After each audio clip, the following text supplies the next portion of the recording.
Oh, hello! Welcome to the Character Law Offices of Gustafson and Gustafson. Here we attempt to get to the very heart of the matter of the games we love by examining the character of the game. Through creation and mechanics, we can discover the merits and perhaps a few flaws of the games we love. So, thank you for joining us, and I hope you enjoy this Character Witness.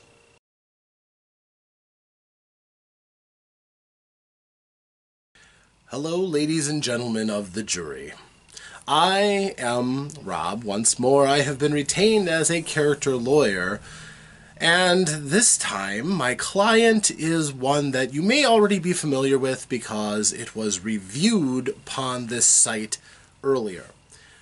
But, as we do, when we examine the character creation process and some of the mechanics that work through the character, we can uncover new levels of the game that a simple surface criticism might miss, which might help you to consider whether or not this game might be one you yourself might consider.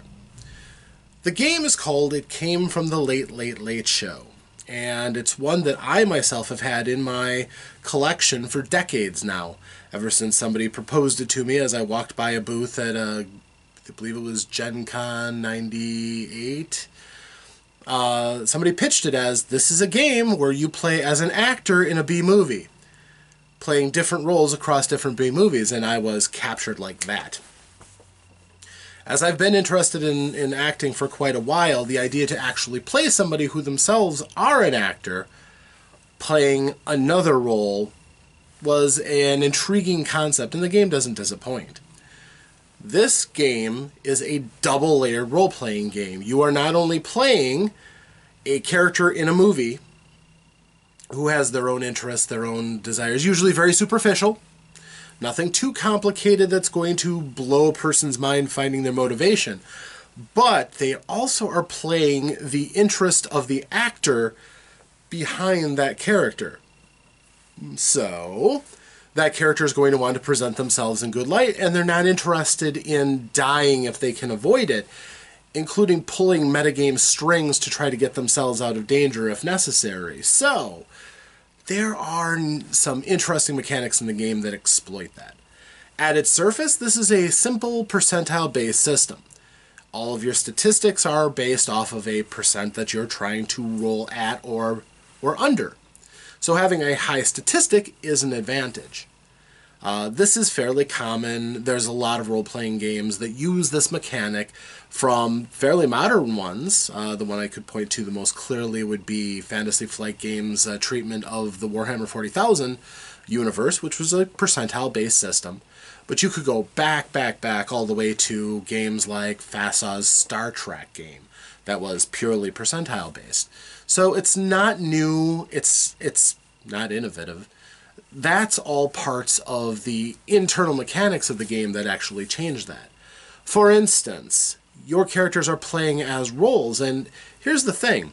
If your actor gets good at certain things, for instance, actors who like to do all their own stunts, they consider that them being in the movie doing the stunts makes the stunts better than if they had a trained stuntman do it. And sometimes that might be the case. The person who is acting might actually be superior at a task than the person that they would normally throw into that role. In such a way, your actor can actually go beyond the level that their character role would demand and actually be smarter than that, and actually improve their chances of success because their characters actually know what they're talking about, or can actually perform something better than just the default role calls for.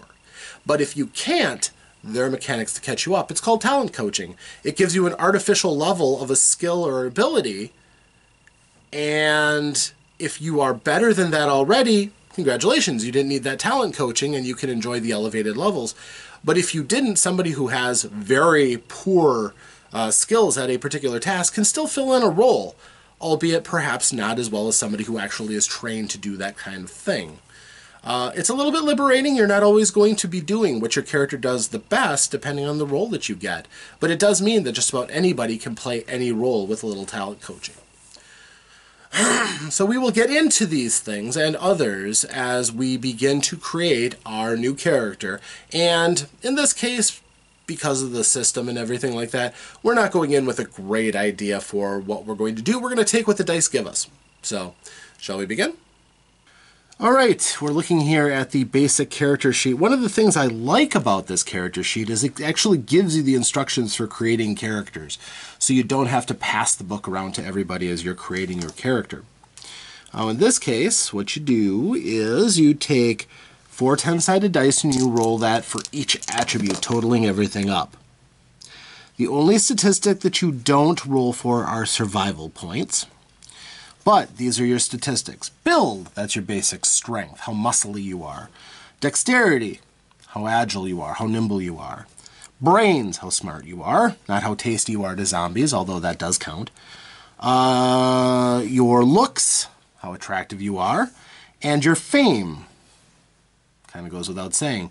Out of all of these, sometimes the most important one is fame. That determines what props you can start out with, and sometimes how much you can get away with. So, first of all, we're going to generate those numbers, and we're going to go in order. We're going to let the dice determine who our character really is. So first of all, we roll for build. 2, 3, 4, 9 in build. Yep. Our character is very weak. Very, very weak. Let's go for dexterity. Okay, we've got a 9. 7 is 16. Another 9, that's 25. And another 7 is 32. We are very, very dexterous. That could be very, very, very good.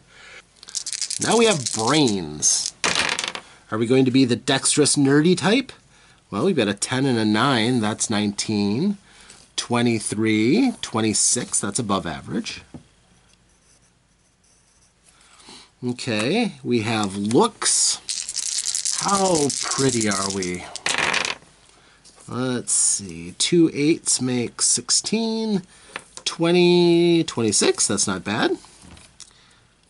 We have 1 glaring weakness, but otherwise right now our numbers are looking good.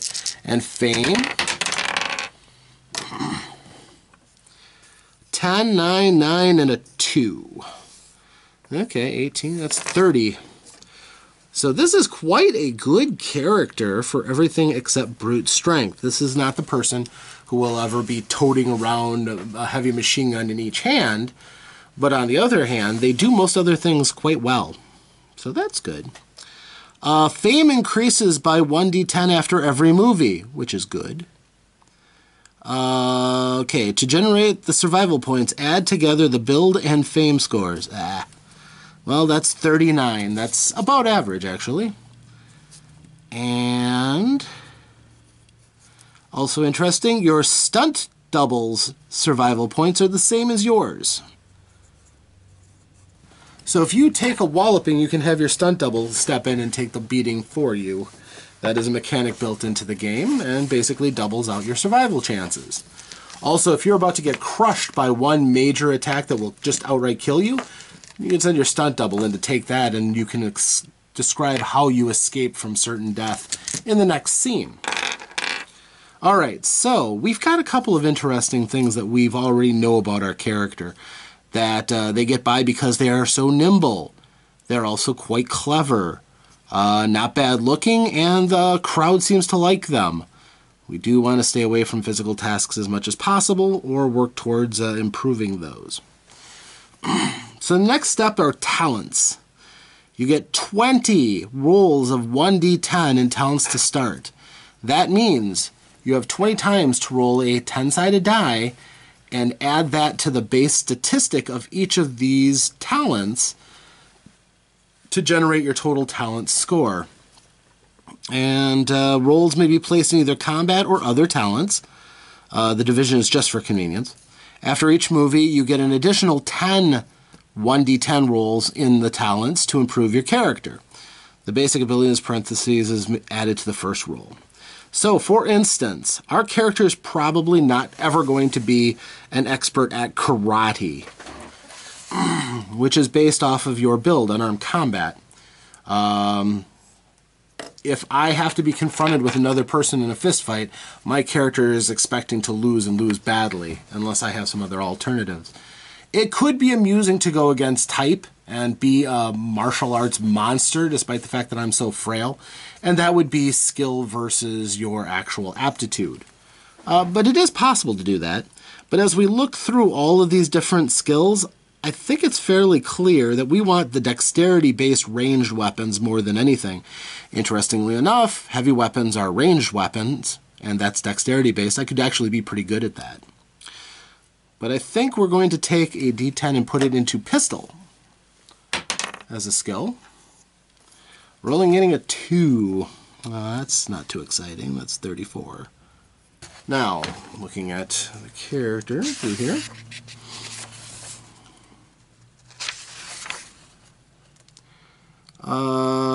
We have... The player may place those 1d10 rolls wherever he pleases in any combination, either combat or talents. Each roll must be put into a single talent. You can't split them. And when making the first roll, and only that first roll, do you add your basic ability. So, in that case, we rolled 1 for pistol, and we got a 34. I can roll again and add to that, but I would only increase that particular skill. But I'm going to do that. So keeping track here, we have 20 points. We're at 19. I'm going to put one more into pistols, hoping that I'm starring in a film that's got pistols. 3 points. Not the greatest, not the greatest. Okay, so we're down to 18, but our pistol score is now up to a 37, which isn't terrible. If we're going to be a soldier or anything, we're going to hope for talent coaching to get us up higher than that. Rifle, automatic rifle. We really don't know what kind of movies we're going to be in right now. And I do want to do something with this brain score too. So let's take a look at some of these other abilities. Acrobatics. Well, our character might want to be able to do something kind of acrobatic in the course of a movie, since, again, not the most nimble of people. That also allows them to do basic gymnastics, tumbling, advanced skills like walking a tightrope, things like that. Could be useful for my character, so I'm going to roll. I got an 8, adding to dexterity. That's a 40 in acrobatics. 17. All right. Acting. This is the ability to play a role for an audience in an entertaining manner. So this would be if I was an actor in a movie. Since my looks are pretty good at 26, I think I'm going to throw a die into that. 5 added to looks, which is at a 26. 31 acting. 16 dice left. Administration, nah, that's boring. Agriculture, nah, it's boring. Aircraft, could we be an aircraft pilot? Well, I already have a 32 dexterity. Let's throw a die in. Ooh, 9. Okay, so that's a 41 aircraft skill. Now, if we're in like a Top Gun-like movie, hopefully I get a little bit more talent coaching than that, but yeah, that's pretty good. Considering how many movies may have no aircraft at all, that might not ever really come back, but if it does, that's cool. Alertness. This is off of your brains, which is good. That is the ability to notice things that aren't readily apparent. So that is a survival skill. So I'm going to roll a die. And I got a 1. That's unfortunate. Okay, so 27 in alertness. So let's see, we did 1, 2, 3, 4, 5, 6. So we're at 14 points left. Ambidexterity, be able to use either hands equally well. I don't see needing that. Animal husbandry. That's the ability to care for animals. No. Archaeology. Could be an Indiana Jones kind of guy. Not the two-fisted archaeologist, but the nerdy archaeologist who helps him out. And again, a 1. Ugh. Brains. That's 27 again.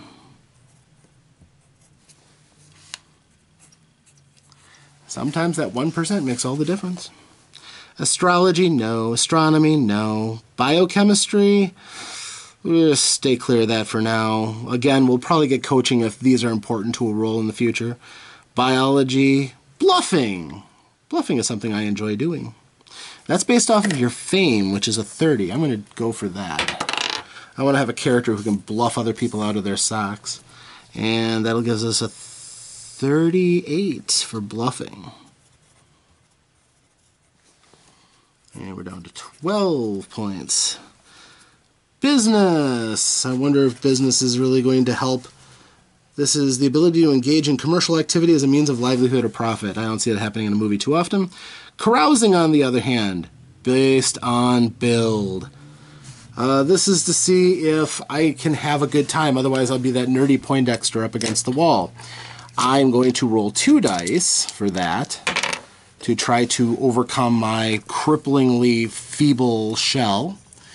And we start with a 9, 19, and 26 carousing. That's not too bad. We're down to 10 dice, but I at least can take a drink and not utterly fail. Cheerleading, that's a useful one for horror movies. That can encourage chance and, let's see, if this talent is used successfully in combat, members of the side being cheered on may subtract 10 from rolls versus any combat tables being used.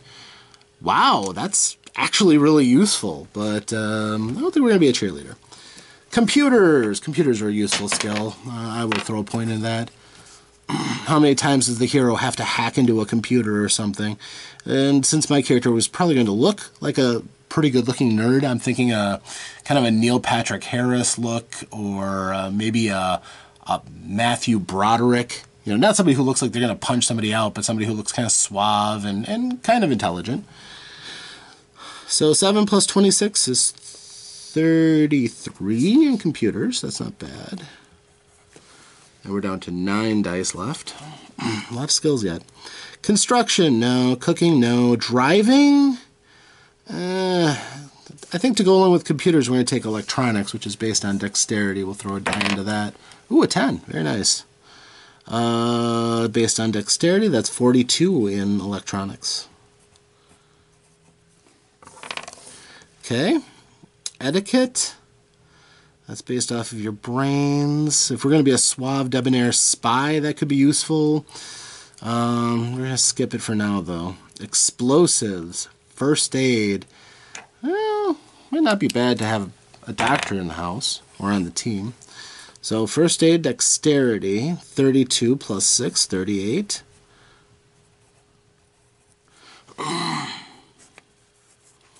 Well, my character should hopefully be able to stop somebody from bleeding out in a bad situation. Fishing, no. Gambling, based on fame. I'm going to be selfish and throw a point into gambling. Who knows? And again, dragging the die off. 6. With my fame of 30, it gives me a 36 gambling. Not great, but certainly above average. Geology, heavy equipment, no. History, hunting, intimidation, no. Leadership, we're going to pass this time. Lip reading, no. Locksmithing, locksmithing could be handy. Whether we're playing a fantasy thief or just somebody who needs to get into places that they're not supposed to be in. A 6 plus 32 is 38. And remember, these skills cross genres and roles, so they could come in handy sometime when I'm being a character that's not doing what they're supposed to be doing. Lying. Lying is a little bit different from bluffing in that you're trying to convince somebody of something that isn't true. Whereas bluffing is trying to scare off someone or convince somebody that they are actually better than they are. Lying is trying to convince somebody that something is just simply not true, and that's also a useful skill. So we'll put, 9 in lying. That's brains based, so that's a 35 in lying. Again, if we're trying to bluff or deceive somebody, we've got some skills in that. Mechanics, I'd like to, but I'm running out of points. Medicine, we should put one in to go along with our first aid. Actors with this talent, diagnosis and treatment of injuries and diseases. Unless the actor is a doctor, it functions exactly as first aid. An actor can only be a doctor with the doctor's express permission. Well, at least I'll give myself some reason to be a doctor if I take that skill. So I can try to be the doctor for a team if that's the case. So medicine, 2 points, and brains, 28. It's a start. And we're down to 4 dice. Mental map, military intelligence, that's a contradiction in terms, ha ha ha. Motorcycles, nah. Mountain climbing, no. Music, you know, if we're going to be in a musical or something like that, maybe music isn't a bad one to have. It's based off of dexterity. So my character could be the reedy little musician. We'll take 2 dice and throw that into music. See what happens. That's 13. So based off of dexterity, 13 brings me up to a 45. And I'd also say music, looking into the book. The ability to play a musical instrument in a manner pleasing to listeners. The instrument must be specified, and each instrument is a specific talent. So we are going, that's what all these write-ins on the side are for, but we're going to play guitar. Could be useful. I look like, really kind of the strung-out, scrawny guitarist, though.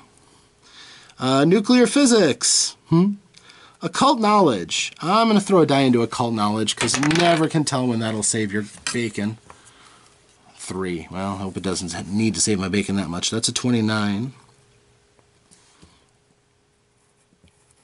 We are down to 1 die left after the 2 we spent in music and 1 we spent in occult knowledge.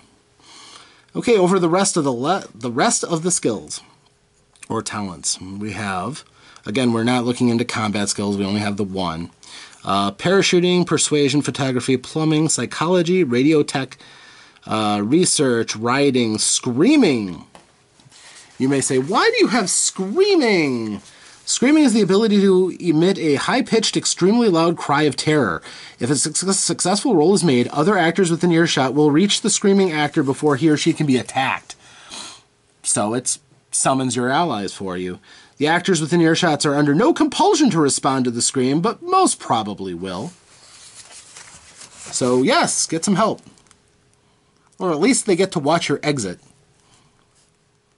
Sign language, singing, spaceships, sports, stealth, streetwise, surgery, swimming, teaching, time sense, tracking, traps and tricks, and water vehicles.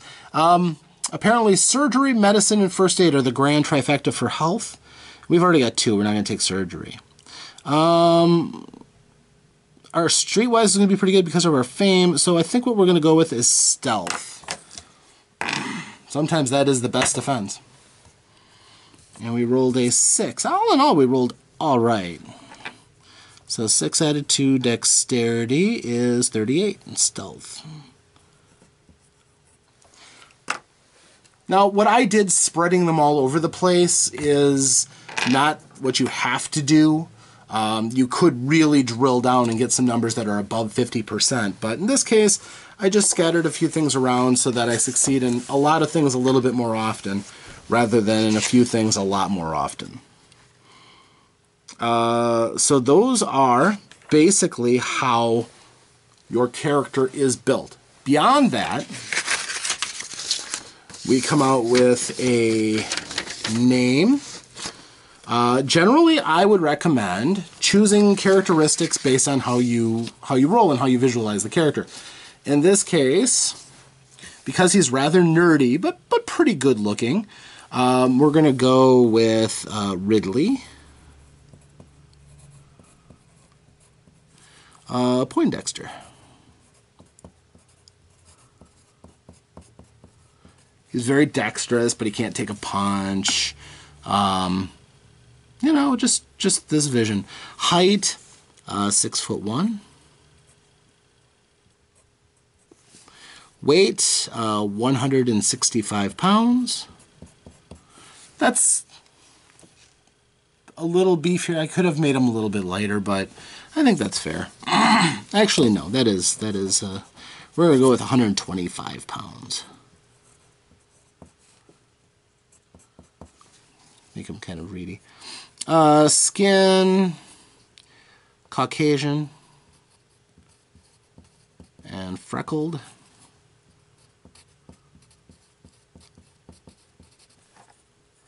Eyes, blue, light blue.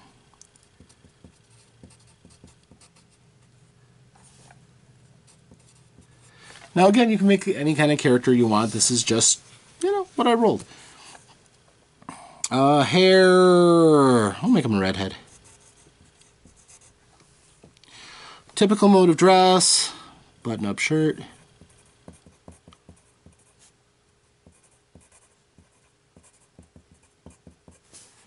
Slacks.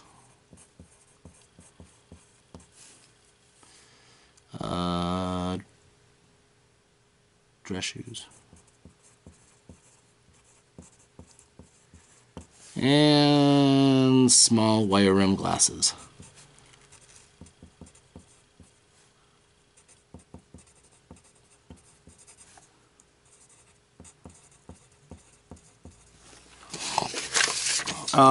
Those are cosmetic only, but if he has a role that he's required to wear glasses for, that is certainly within bounds for a role.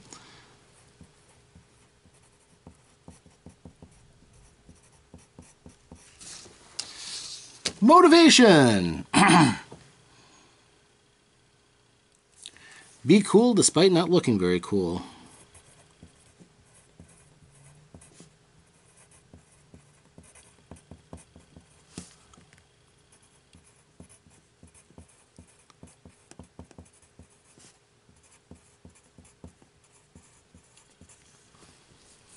Personality. Really smart.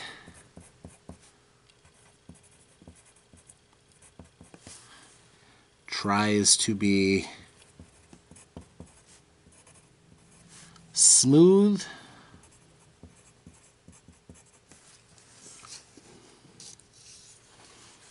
And James Bond wannabe.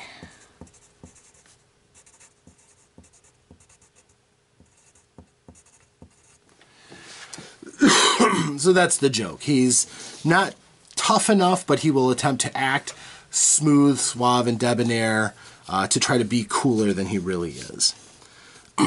Even though his fame isn't terrible, that's just kind of going to be his gimmick. He can kind of punch, but he is worthless in almost any single fight. So this could be a very interesting character. Now the rest of this stuff, interestingly enough, is going to have to be blank. We have the actor here and all of his skills at the moment. But we have a couple of other things. Props and wardrobe. Those are given out based on the character's role. So we won't have props or wardrobe until we actually get into the movie and know what kind of movie it is. But here's the deal. The more famous you are, the better access you have to better stuff. Your clothes fit better. You can have other things. This is a sample props table, but this is not the one that you would use for just every movie. This is just kind of a general guideline. So for instance, since my character's fame is a 30, I can't use anything outside of the opening line. How is that? That's $2 and change in my wallet. I could get a hand air pump, a paper airplane, backpack, binoculars, pocket calculator, probably have that, candles, candy bar, a canteen that holds a quart, first aid kit, inner tube, pocket knife, matches, newspaper, pet goldfish, pet hamster, a pickaxe, a pipe, water pistol, purse, rake, 50 feet of rope, shovel, sleeping bag, surfboard, toilet kit. That's your comb, brush, perfume, shaving stuff, etc. Electronic tools, mechanics tools, wooden torch, typewriter, umbrella, beach umbrella, wallet, pocket watch, wristwatch, 20 feet roll of wire. Notice! No guns, no weapons, no swords, no anything. You'd have to improvise with this stuff. You have a squirt gun. So, this is what you are like at 30 fame. I survive one mission. I immediately go up to at least 31 fame. Then, my money starts out at $20. Big jump. Model airplane, remote control. Bicycle, camera, cattle prod. Okay, you can zap somebody with that. Compass, fishing tackle, flashlight, a vial of holy water, a hunting knife, an actual weapon, knitting needles, lighter, magazine, a pet cat, a pet rabbit, AM pocket radio, wow, walkie-talkie, raft, skis, snow skis with poles, water skis, tent, pup tent. Hey, no gun. Still don't have a gun yet. You don't until you get to a fame of 61. Then you get $100, a hand axe, oh my gosh, there it is, the 22 pistol Beretta. So, yeah. This is all the kind of things you could command as your fame rises higher and higher. Again, it has to make sense for the character, and some of these things will be off limits. If you are on a fantasy adventure, you can't say, I've got a typewriter. It won't work. Your director is the one who ultimately has a say over this stuff. But this should give you a guideline for the kind of things that are rated based on your fame. If you are below 30, you are a scum, not much more than a scum extra. And therefore, you can only have a couple of props that are relatively harmless, but can still be used creatively or inventively, and that would supplement your character. As far as your wardrobe goes, they just give suggestions. These aren't rated based on, your fame, but if your fame is 1 to 30, your wardrobe that you get will be used. This will not look brand new. This will have been used in other productions. At 31 to 60, you could get a used wardrobe that actually fits you well. So right now my character is going to get some ill-fitting garb to start with. At fame 61 to 80, you get a new wardrobe. And at 81 to 100, you get a tailored wardrobe. At 100 plus, you get a wardrobe designed especially for you by famous clothiers who get paid even more than you. Jewelry and other accessories. Again, if you're at my level of fame, you get costume jewelry. At a level higher, you get common stones and silver settings. At fame 60 and above, you can wear semi-precious stones and gold settings. At fame 81 to 100, precious stones are available. And at 100 and plus, you can be showered in diamonds if you want. So things get better. You are working to survive in these missions so that you can advance and get cooler things and do cooler things. Now, as far as the mechanics go,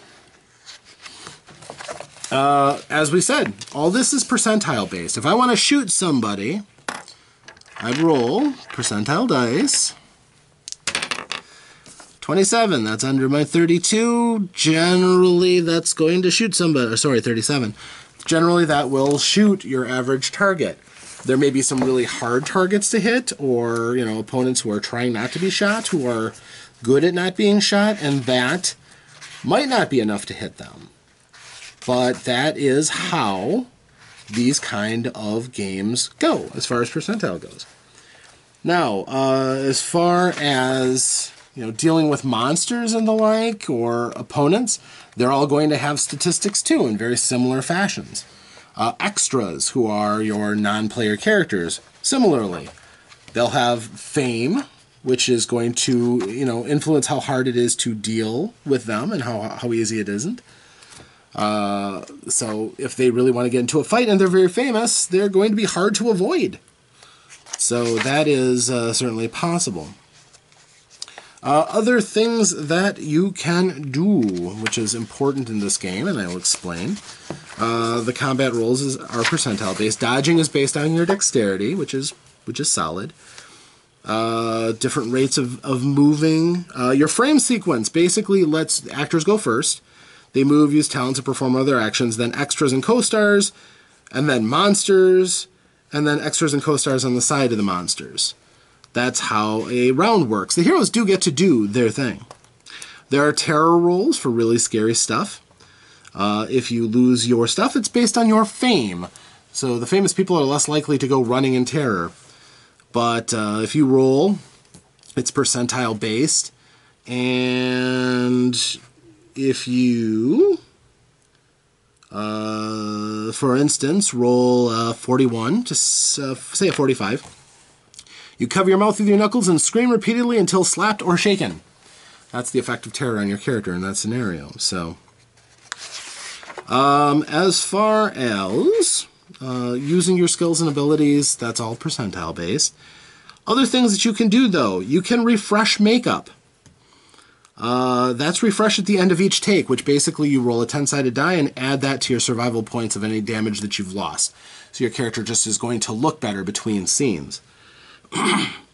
Of course, this only occurs at the end of a take in which you were involved in combat, and running away screaming is not considered to be in combat.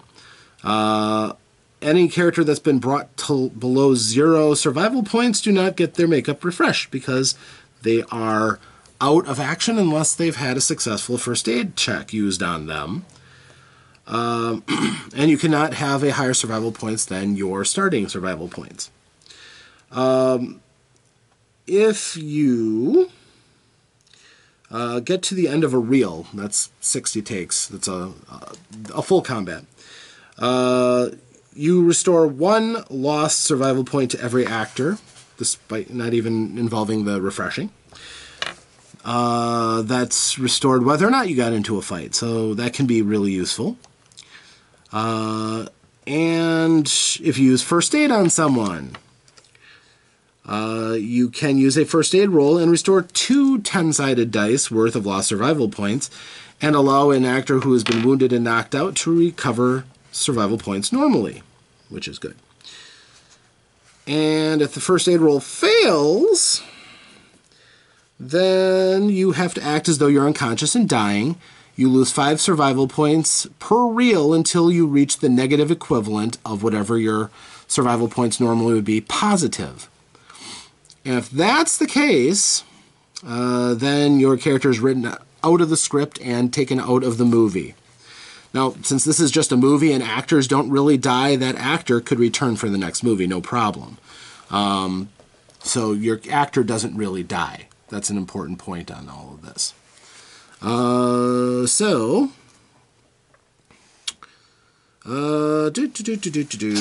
That's useful to know. Also, if you are going to die and everybody else thinks that the situation has gotten really grim, you can call for a commercial break. Actors can call 1 commercial break during each take if the majority feels it's necessary. During the commercial break, the actors can confer for a plan of action. The director can pause to gather their thoughts, so the director can call for a commercial break too.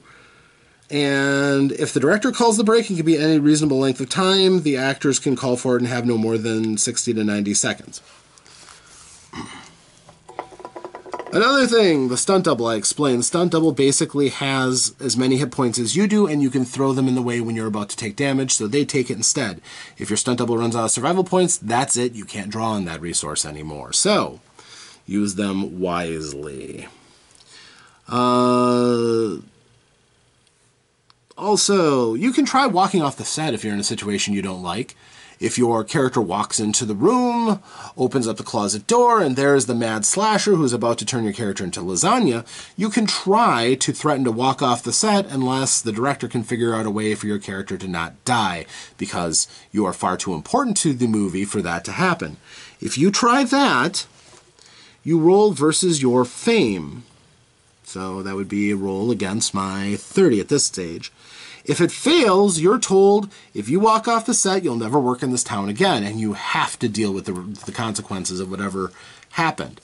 If you succeed, that allows you to basically call the entire movie to a halt while you run off to your trailer. Then the director, studio lawyers, and monsters try to convince you to come back. They can promise you a different scenario. For example, that the monster will always miss. The monster can come up and say, come on, please come back. I promise I won't kill you this time. I will always wildly miss until you get away. Or I will trip over a belt that's lying on the ground, sprawl on the ground so that you can run. And you can negotiate the terms for you to come back, although you should be realistic. This can be a suspense-creating device if the monster stalks off the set because the actors are being mean to them too. So, but you can only try that once per movie. It's a last-ditch effort, certainly. But the actors can play your agents, the directors can play lawyers, you can have a nice little role-playing scenario set up with that. The final tool that the heroes have as a mechanic is the film break. And basically what that does, the actors have to burn a 10-sided die worth of fame points. They lose them permanently. And not each actor doesn't. You roll, you find out how much it's going to cost for a film break, and all the actors get to contribute fame points to that as they decide. And if the group that isn't in peril are the only ones that can do it, so if the group is split up, those who are away cannot contribute in this fact. But after you burn them, you roll, so you don't know how many you need to burn. If the group works together and they say, okay, we're going to burn 9 points, you roll, and I rolled a 2, so it's under the amount of points they burned. All of a sudden, the film, just as the heroes are about to get squished, and then when the reel picks up again and the projectionist puts it back in the can, and then runs the new length of reel after the break, the heroes stand around and say, wow, isn't it fortunate that this happened and got us out of it? Or, you know, for example, if the heroes are fighting on some railroad tracks against a werewolf, and one hero is down, everyone else has lost their stunt doubles, and they decide it's too desperate to keep fighting this werewolf, and instantly they just say, they pool their points together, they roll, they make it. Ooh, that would have been bad. They come back and they're like, oh, wow, it's a good thing that train came by and the werewolf didn't see it and it carried him off. You know, that's how that mechanic works. So, lots of interesting ideas in this game, taking advantage of the fact that you are actors in a movie. But the character creation process is very, very straightforward. Very simple, very easy, very easy to do. But one last thing I should mention is the existence of, as I said, you can polish your character up a little bit with talent coaching. Yes, talent coaching. If you have basic talent coaching, you get a temporary score of 20 in the talent being coached, as long as your basic skill was not higher than that. You put a T in that section to show that you have talent coaching. And talent coaching goes away between movies, so you don't keep track of all this. Expert talent coaching, though, this is where you have to be more proficient than just normal talent coaching. That does give you a 50 in the talent being expertly coached. So, for instance, in this, the Iron Fist of Shaolin versus the Dragon Ninjas, you would have expert coaching in many of those combat skills. That would be unarmed combat, knife, sword, club, bow, spear, and throwing. And you would receive normal talent coaching on acrobatics and stealth. Also, as far as roles go, you have a couple other roles. Ronin, as in the masterless samurai, would have props. A kimono, a katana, a wakizashi, and a book of haiku poetry. The role of a romantic lead, yeah, there's a romantic lead in this story. They would have a bamboo fan, which is a token of lotus blossoms, love, a disposable cigarette lighter with very little fuel left, and also your characters could be farmers. You have ragged peasant garb, nunchaka, and tonfas. So would allow them to start out with a few odds and ends if any actor wanted to instead be a man of the land instead of a ronin. But since all of them are getting this expert talent coaching, they all could be Ronin, except for one person who is picked to be the romantic lead. So that is basically how a character is. You make the base template for your character that you can improve between films, and you also get props and talent and expert coaching that comes from role to role, and allows you to participate in a variety of movies that your character may not have the initial inclination. You could, if you want, use your extra 10-sided dice of improvement between missions or movies to increase the things that you have had experience with. That's kind of an organic way of doing it, but it's not required. You can increase your character in any direction that you want. So that's how this works. Now back to me. Such an interesting little game. Lots of little conventions and means of creating an actor who constantly gets thrown into different roles to explore different possibilities for role play, but also to have fun. This is not a hard simulation game. This is a game about being those characters in terrible movies that sometimes use their wits to get ahead. Sometimes they use the fact that they're in a bad movie to get ahead. And this is really a game for people who are a fan of that genre, a fan of the movies that aren't slick. They're not, AAA studio movies that come out and blow the doors off of the theaters.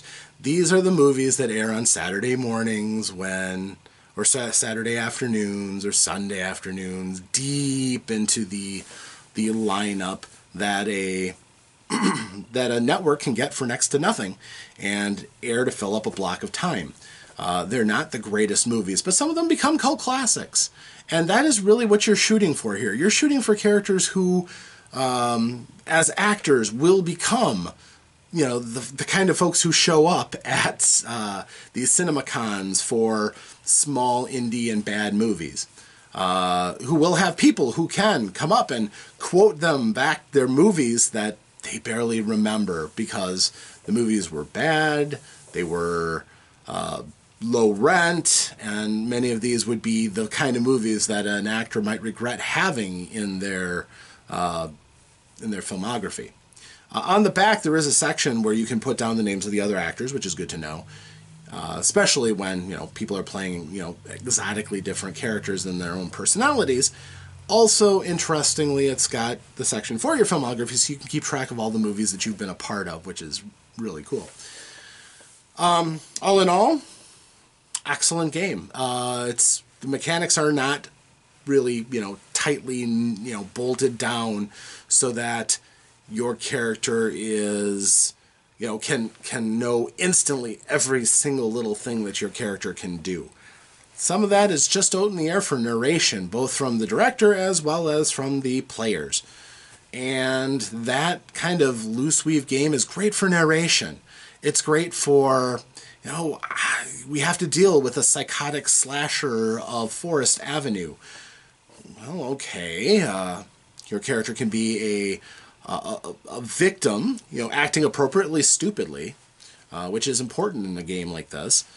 And yet your character might still be able to, come out on top by the movie requires it, so that it doesn't have a bad ending. Or maybe it does end up with a bad ending. But since your character isn't dead, they're just an actor, you have all these different ways of getting around death, getting around certain death, quote unquote, and coming out on top, possibly finding the key to defeating the unstoppable monster, or perhaps overcoming impossible odds, because it's a movie and it has its own logic and its own reason for doing things the way that it does.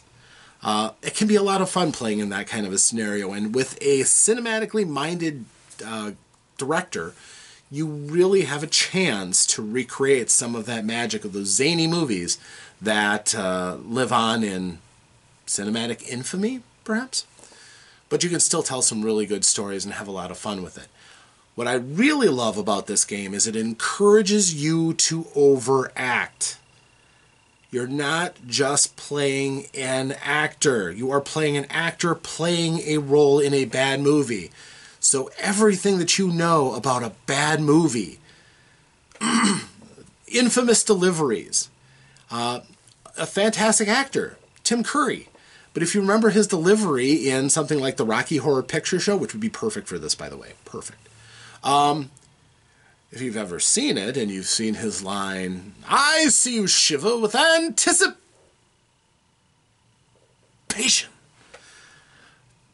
that's perfect fodder for something like this. Everything from that movie is perfect fodder for something like this. So if you really do like schlocky movies, yeah. If you want a blueprint for these kind of movies, take a look at gaffes from movies like the Dungeons and Dragons movie. It had a pretty decent budget, and it had some great actors in it. Jeremy Irons. But bad directing means awesome, over the top. You know, those kind of things are perfect for these. And if you enjoy reliving that and creating that magic for yourself, this is a great game for you.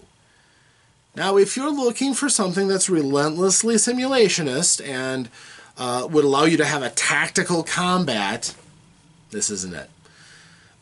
You can use some of these mechanics with other games, of course. You just strap on a fame stat, really, and go to it. But this game has its own kind of magic for that. And it has a flow and a pace which does work in this kind of context. So if this sounds appealing to you, you can probably find these PDFs without too much digging around, or possibly in the back corner of a crusty old game store. The company that made it was Stellar Games, and yeah, this is a fine game. Also, if you're on the lookout, they did make a couple of expansions, which are basically scripts for more movies. I only have the third one, Demana's Revenge, but with noted things like the Gamera versus the Space Asparagus. Yeah, there's some gold to be had in there too. So, thank you for joining me for this Character Witness.